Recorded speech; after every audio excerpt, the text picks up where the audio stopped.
سلام به شما. امروز با یه سوال خیلی عجیب و شاید تخیلی اومدیم سراغتون. از یه منبعی که داریم یه بررسی عمیق میکنیم روی این ایده. فقط فرض کنید میشد همه آب روی زمین رو برداریم ببریم روی ماه. همه آبها رو یعنی اقیانوس‌ها، دریاها، همه چی؟ دقیقاً. کلش. خب چی میشد؟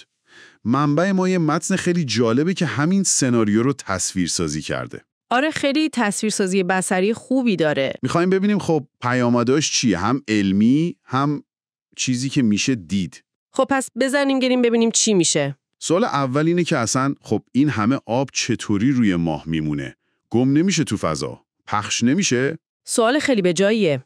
ببین جوابش برمیگرده به یه چیزی به اسم قفل گرانشی. tidal locking. آها، همون که باعث میشه ما همیشه فقط یه طرف ماه رو ببینیم؟ دقیقاً همون. میلیاردها سال طول کشیده تا این اتفاق بیفته. یعنی سرعت چرخش ماه دور خودش با سرعت گردشش دور زمین یکی شده. انگار که ماه صورتش رو همیشه سمت ما نگه داشته دیگه. خب، حالا این قفل گرانشی چه ربطی به موندن آب روی ماه داره؟ ببین اگه آبو ببریم اونجا 2 نیرو بهش وارد میشه. یکی گرانش خود ماهه که خب میخواد پخشش کنه دور خودش.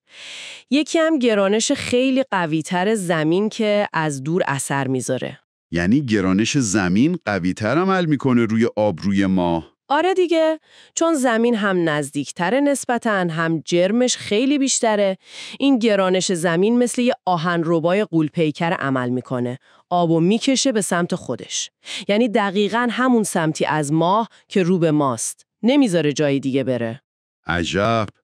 پس اینجوری نیست که آب مثل یه لایه مساوی دور کل ماه پخشه؟ نه اصلاً. فقط روی یه نیمکره جمع میشه؟ این یکم عجیبه. بالاخره گرانش خود ماه هم هست دیگه. چرا هست؟ ولی ببین نیروی کشنده زمین یه چیزی مثل جذر و مد خیلی خیلی قوی و دائمی روی اون آب ایجاد میکنه. یه جور برآمدگی آبی بزرگ درست میکنه. یه برآمدگی؟ آره. و چون ماه قفل شده این برآمدگی عظیم همیشه سر جاشه. دقیقاً رو به زمین. گرانش زمین توی اون نقطه اونقدر قویه که نمیذاره آب بره اونور ماه. یعنی یه اقیانوس خیلی بزرگ ولی نامتقارن درست میشه. وایسه ببینم. نامتقارن. و توی منبع یه چیز خیلی عجیب گفته بود در مورد ارتفاعش. آها، ارتفاع اون برآمدگیه؟ آره. گفته بود حدود 2169 متر.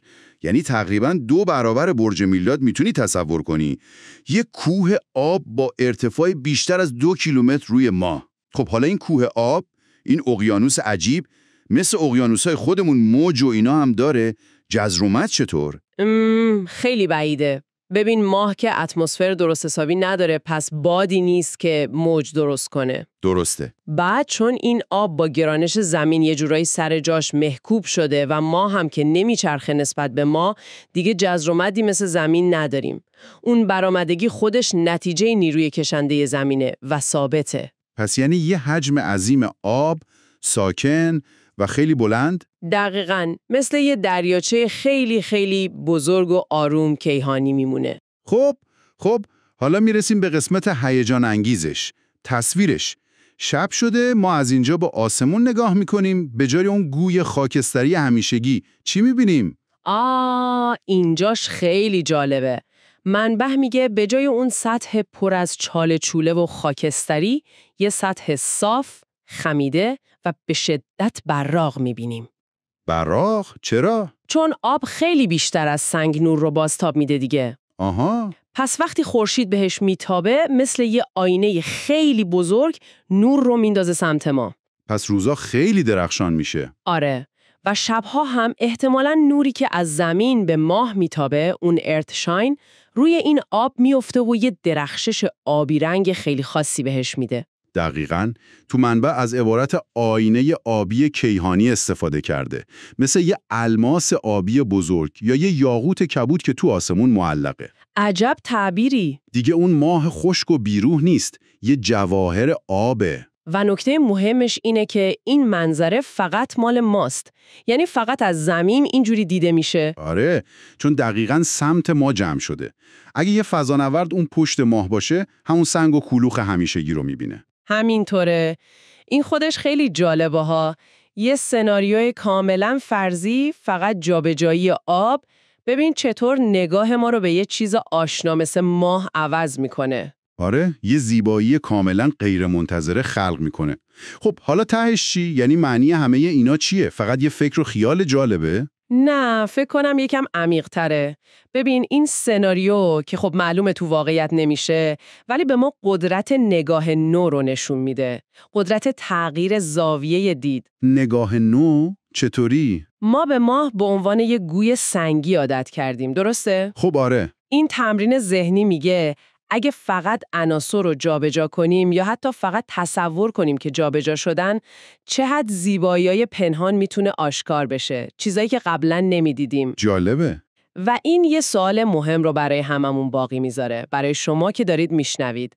اگه فقط با یه جابجایی فرضی آب میشه ماه رو اینقدر متفاوت و زیبا دید، چند تا زیبایی دیگه همین الان دور و بر ما هست. توی چیزایی که هر روز میبینیم و بهشون عادت کردیم. دقیقاً. زیبایی هایی که شاید فقط منتظرم با یه جور دیگه نگاهشون کنیم، با یه سوال چه میشد اگر. بریم سراغشون. شاید بد نباشه گاهی به چیزهای خیلی آشنا دوباره با یه کنجکاوی اولیه نگاه کنیم. شاید چیزهای شگفت‌انگیزی کشف کردیم.